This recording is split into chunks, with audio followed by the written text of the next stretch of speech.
નમસ્કાર, જય હિન્દ, જય ભારત, રાધે રાધે, જય શ્રી કૃષ્ણ। સ્વાગત છે તમારું આપણી YouTube channel government pension salary info and news. તો મિત્રો, આજે આપણે વાત કરવાના છીએ કે વિધવા બહેનોનું પેન્શન ઓગસ્ટ 2026ના માસનું આવતા મહિને કેટલું જમા થશે અને જે પેન્શન જમા થશે તેમાં વધારો મળશે કે આનું આ પેન્શન મળશે અથવા તો વધારાના લાભો કયા કયા મળશે તેની સંપૂર્ણ વાત આજે આપણે આ વિડીયો મારફતે કરવાની છે। તેથી વિડીયોને અંત સુધી જોવા નમ્ર વિનંતી।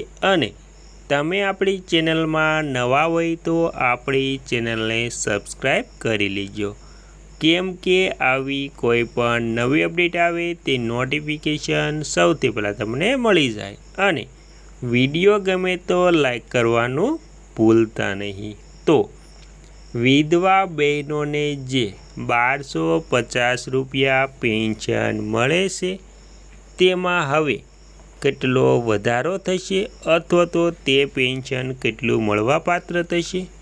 તો ગુજરાત સરકારની ગંગા શ્રુપા આર્થિક સહાય યોજના રાજ્યની લાખો વિધવા બહેનો માટે આજીવિકાનો મજબૂત આધાર બની ચૂકી છે।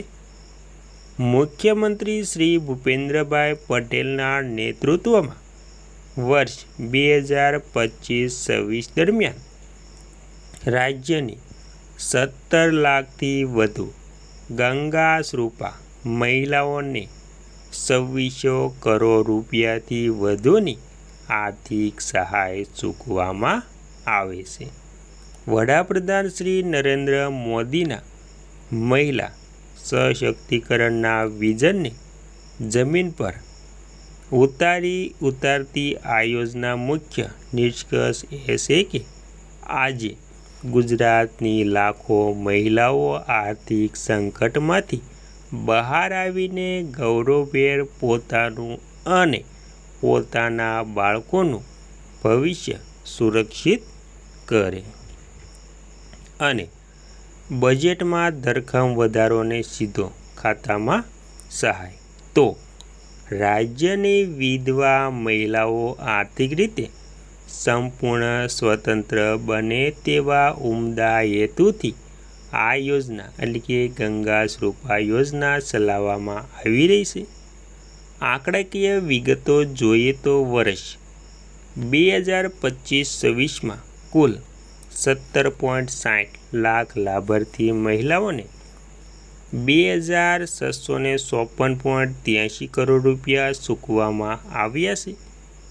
આ યોજના થકી વધુને વધુ મહિલાઓને લાભ મળે તે માટે રાજ્ય સરકારે વર્ષ 2026-27ના બજેટમાં 2847.82 કરોડ રૂપિયાની જંગી જોગવાઈની જે કરી છે। સરકારે મહિલાઓને આર્થિક રીતે પગભર બનાવવાની પોતાની કટિબદ્ધતા અહીં સ્પષ્ટ કરી છે। નિયમોમાં થયા વધુ સરળ અને આજીવન મળશે સહાય।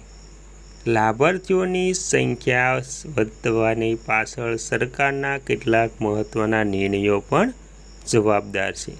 આજીવન પેન્શન અગાઉ એવો નિયમ હતો કે મહિલાઓનો પુત્ર 21 વર્ષનો થાય પછી મહિલાઓની સહાય બંધ કરી દેવામાં આવી હતી, જ્યારે સરકારે આ શરત પર રદ કરી દીધી છે અને વિધવા બહેનોને આજીવન સહાય મળતી રહેશે।